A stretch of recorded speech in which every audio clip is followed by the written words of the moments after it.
Welcome to exam मार्गदर्शन। और आज हम फिज़िक्स के शुरू करने वाले हैं और ये फिज़िक्स का डे 1 है। और ये आपको टोटल फिज़िक्स केमिस्ट्री और बायोलॉजी आपको टोटल 60 डेज में आपको कंप्लीट हो जाएंगे।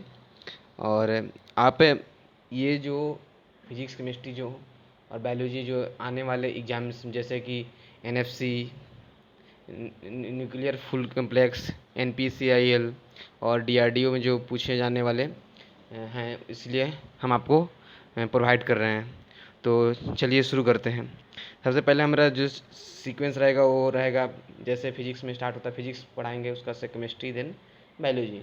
तो फिजिक्स में आप सबसे पहले स्टार्ट होगा मतलब unit and dimension, then motion, mechanics part जाएगा, देन फ्लूइड पार्ट जाएगा, मैटर प्रॉपर्टीज ऑफ मैटर्स और सब्सटेंस, देन लास्ट में तुमको जाएगा मॉडर्न फिजिक्स, ऑप्टिक्स, ये सब जाएगा। इस तरह से सीक्वेंस रहेगा। तो सबसे पहले हम शुरू करते हैं इंट्रोडक्शन जो है वो मतलब यूनिट डायमेंशन से। तो यूनिट क्या होता है? तो यूनिट एक चूजन स्टैंडर्ड क्वांटिटी है जो कि हम किसी चीज़ को मापने के लिए यूज करते हैं। यूनिट दो प्रकार का होता है, एक होता है फंडामेंटल यूनिट होता है, एक होता है डेराइव्ड यूनिट होता है। अब दोनों में अंतर समझिए। फंडामेंटल जो होता है वो मतलब हमेशा के लिए यूज किया जाता है, वो एक फिक्स अमाउंट, फिक्स मतलब रख दिया गया है कि इतना ही है, इसको आपको यूज करना है। डेराइव्ड जो फंडामेंटल से हम बनाकर किसी चीज़ को नया बनाएंगे उसे हम डेराइव्ड बोलते हैं। सिस्टम जो होता है यूनिट के सिस्टम्स, मतलब बहुत सारे यूनिट को कैरेक्टराइज किया गया उसमें जो होता है सीजीएस होता है, एमकेएस होता है, एफपीएस होता है और एसआई यूनिट होता है। अब बताते हैं ये दो सबका डिफिनीशंस। सीजीएस जो होता है वो होता है C for centimetre, G for gram, S for second. जैसे सेंटीमीटर, ग्राम और सेकंड जो होता है। एमकेएस होता है metre, kilogram and second. FPS होता है वो foot, pound and second. SI unit जो होता है वो होता है, एसआई यूनिट यहाँ बताते हैं। एसआई यूनिट जो होता है वो फंडामेंटल यूनिट से जो बनकर जो भी आपका क्वांटिटी बनेगा उसे हम एसआई यूनिट बोलते हैं। तो फंडामेंटल यूनिट्स क्या आता है? फंडामेंटल यूनिट्स में आता है वो आपका आता है length, mass, time, electric current and temperature, luminous intensity and amount of substance. अब इनको रिप्रेजेंट कैसे करते हैं तो वो देखते हैं। तो रिप्रेजेंट करने का जो होता है, लेंथ को रिप्रेजेंट करते हो वो मीटर से, एम रिप्रेजेंट करते हैं। मास को केजी से, तो किलोग्राम से रिप्रेजेंट करते हैं। टाइम को सेकंड से, तो ए से रिप्रेजेंट करते हैं। इलेक्ट्रिक करंट को ए से, एम्पियर होता है इलेक्ट्रिक करंट का यूनिट, तो उसे हम ए से रिप्रेजेंट करते हैं। टेम्परेचर को केल्विन होता है तो के से रिप्रेजेंट करते हैं। ल्यूमिनस इंटेंसिटी कैंडेला होता है, CNDELA कैंडेला, तो कैंडेला को CD से रिप्रेजेंट करते हैं। अमाउंट ऑफ सब्सटेंस मोल होता है MOLE, तो मोल को हम MOL से रिप्रेजेंट करते हैं। ये इसका जो होता है वो शॉर्ट फॉर्म जो रिप्रेजेंट करने का तरीका होता है। तो इस आपको उसके बाद से इसके अलावा ये दो एसआई यूनिट्स के अलावा भी दो यूनिट्स होते हैं, वो होते हैं सुप्लीमेंट्री यूनिट्स जो कि होते हैं रेडियन होते हैं, स्टेरियन होते हैं।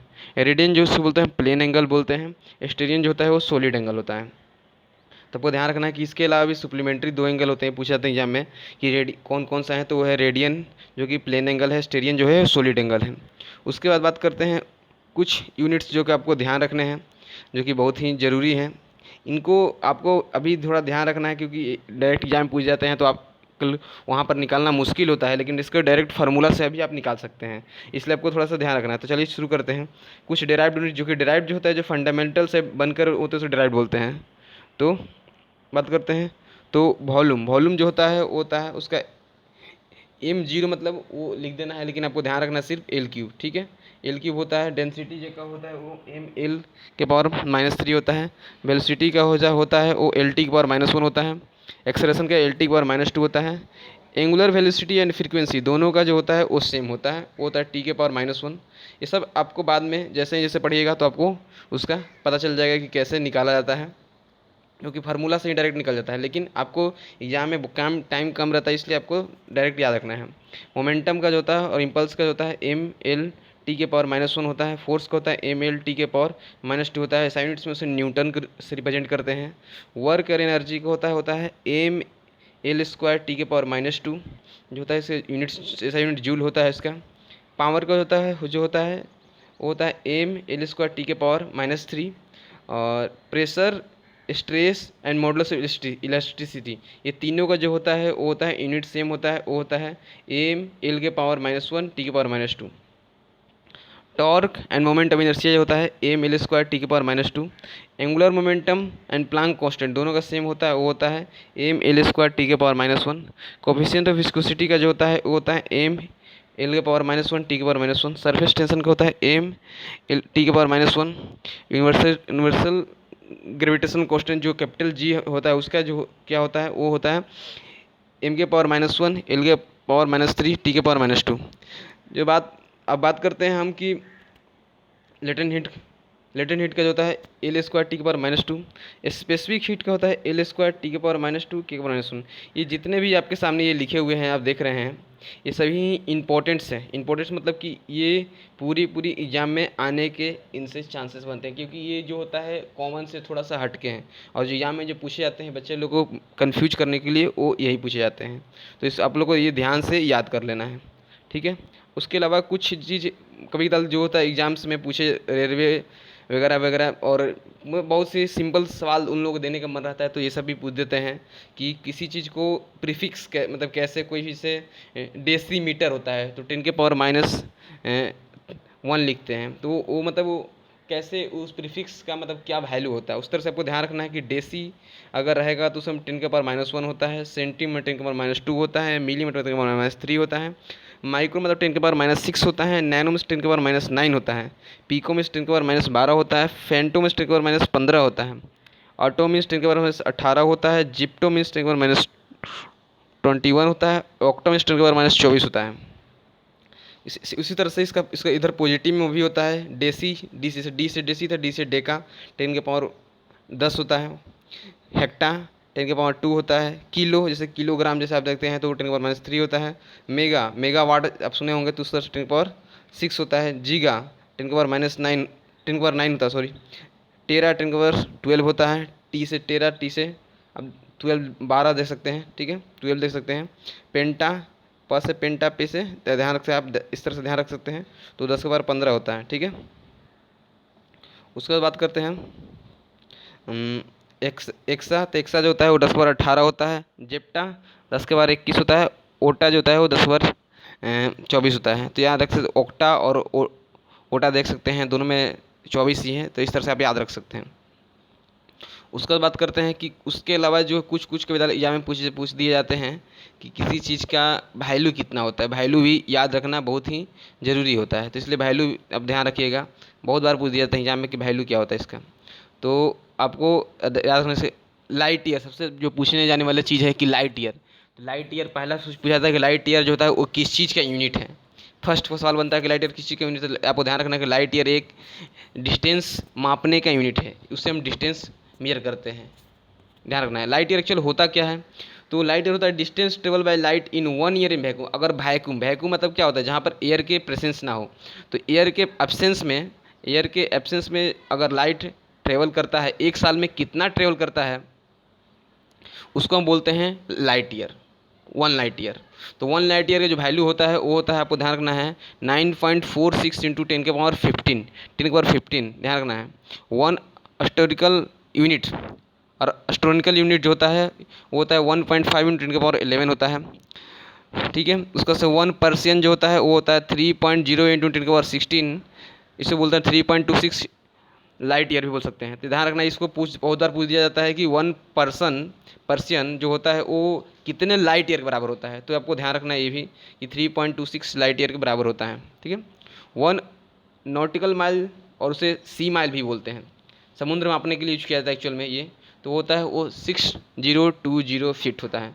आपको सब चीज़ ध्यान रखना है, सब जो होता है कॉमन चीज़ होता है जो कि एग्जाम में पूछे दिए जाते हैं और बहुत बच्चे कन्फ्यूज हो सकते हैं। 1 माइक्रो एम्पियर जो होता है वो 10 के पावर -6 होता है, आप देख चुके हैं। 1 एंगस्ट्रॉम जो होता है 10 के पावर -10 होता है, और 1 नैनोमीटर 10 के पावर -9 होता है। ये 3 चीज़ जो होता है वो काफ़ी मतलब सिंपल रूप में पूछे जाने वाले बहुत ही इंपॉर्टेंट चीज़ है, जो कि माइक्रो सबसे अधिक जो होता है नैनोमीटर जो पूछा जाता है 10 के पावर -9, और ध्यान रखना है आपको। उसमें से कुछ मास के यूनिट ये तो आप देख लिए, ये जितने भी थे वो डिस्टेंस के यूनिट थे। उसके बाद मास के यूनिट देखते हैं, मास के भी बहुत सारी चीज़ होता है, जैसे 1 क्विंटल जो होता है वो 100 kg के बराबर होता है। 1 मीट्रिक टन जो होता है वो होता है 10 के पावर मतलब 1000 केजी के बराबर होता है। 1 एटॉमिक मास यूनिट, और उसे बोलते हैं 1 डेल्टॉन, जो होता है, जो ये एक्चुअल में जो होता है सब्सटेंस, जो कि एलिमेंट्स के जो होता है वज़न को कंपेयर करने के लिए, वज़न को मापने के लिए यूज़ किया जाता है, तो उसके हम बोलते हैं 1 AMU। तो 1 AMU जो होता है 1.66 इंटू 10 के पावर -27 kg। बहुत बार इसको कन्फ्यूज करने के लिए इसको ग्राम में भी दे दिया जाता है, तो आपको ध्यान रखना है कि ये ग्राम में अगर करिएगा तो 1.66 इंटू 10 के पावर -24 kg होगा, ठीक है। उसका से 1 स्लग जो होता है वो होता है 14.59 kg होता है। 1 पाउंड जो होता है 0.4537 kg होता है। उसके अलावा सबसे इंपॉर्टेंट चीज़ जो है ये है, ध्यान रखिएगा, वन चंद्रशेखर लिमिट, बहुत बार पूछा जाता है। वन चंद्रशेखर लिमिट होता है वो होता है 1.4 इंटू 10 के power into mass of sun. Mass of sun के 1.4 टाइम्स होता है। तो मास ऑफ सन कितना होता है, मास ऑफ सन जो होता है वो होता है 2 इंटू 10 के पावर 30 kg होता है। 2 इंटू 10 के पावर 30 हो जाता है, उससे मल्टीप्लाई कीजिएगा तो यहाँ से टोटल जो हो जाएगा वन चंद्रशेखर लिमिट जो हो जाएगा वो होता है 2.8 इंटू 10 के पावर 30 kg हो जाएगा। अब बात करते हैं, ये तो टाइम का कुछ यूनिट की बात करते हैं। तो टाइम का जो यूनिट होता है वो होता है सोलर डे। सोलर डे क्या होता है, एक 1 सोलर डे जो होता है वो 86400 सेकेंड होता है। 1 ईयर जो होता है, 1 ईयर को अगर एक्चुअल में क्या, 1 ईयर आप जानते हैं कि लीप ईयर होता है, नन लीप ईयर होता है। लीप ईयर में होता है 366 दिन होता है, और नन लीप ईयर में होता है 365 दिन। तो दोनों के एवरेज निकालिएगा तो 365 1/2 सोलर डे होगा, मतलब डे होगा। तो याद रखें 1 लीप ईयर जो होता है 365 1/2 सोलर डे होता है। 1 लूनर मंथ जो होता है वो 27.3 जो होता है सोलर डे के बराबर होता है। 27.3 सोलर डे के बराबर होता है। लीप ईयर जो होता है वो होता है फरवरी, जो मास जो होता है, अगर फरवरी में 29 दिन होगा तो उसे हम लीप ईयर बोलेंगे, 28 दिन होगा तो उसे नन लीप ईयर बोलेंगे। तो आपको ध्यान रखना है, ये बहुत ही कॉमन चीज़ है जो कि आपको ध्यान रखना है, ठीक है। ट्रॉपिकल ईयर किसे बोलते हैं, ट्रॉपिकल ईयर जो होता है वो होता है it is the year in which solar ellipse ओकर। जब सोलर इलिप्स, वो जिस साल में सोलर इलिप्स होगा उस साल बोलेंगे कि ट्रॉपिकल ईयर है। उसके अलावा एक चीज़ जो कॉमन चीज़ हो कि मतलब बहुत कम बार पूछा जाता है लेकिन पूछने के चांसेस बहुत ही अधिक रहते हैं कि 1 बैरल किसके बराबर होता है। 1 बैरल जो होता है एक वॉल्यूम नापने का मतलब एक यूनिट है। तो आपको बहुत बार यूज कर दिया जाए कि 1 बैरल, तो 1 बैरल जो होता है 119.24 लीटर, 119.24 लीटर होता है। तो आपको ध्यान रखना है। और आपको वीडियो अच्छा लगा है तो लाइक कीजिए, शेयर कीजिए, लाइक करना जरूर न भूलिएगा।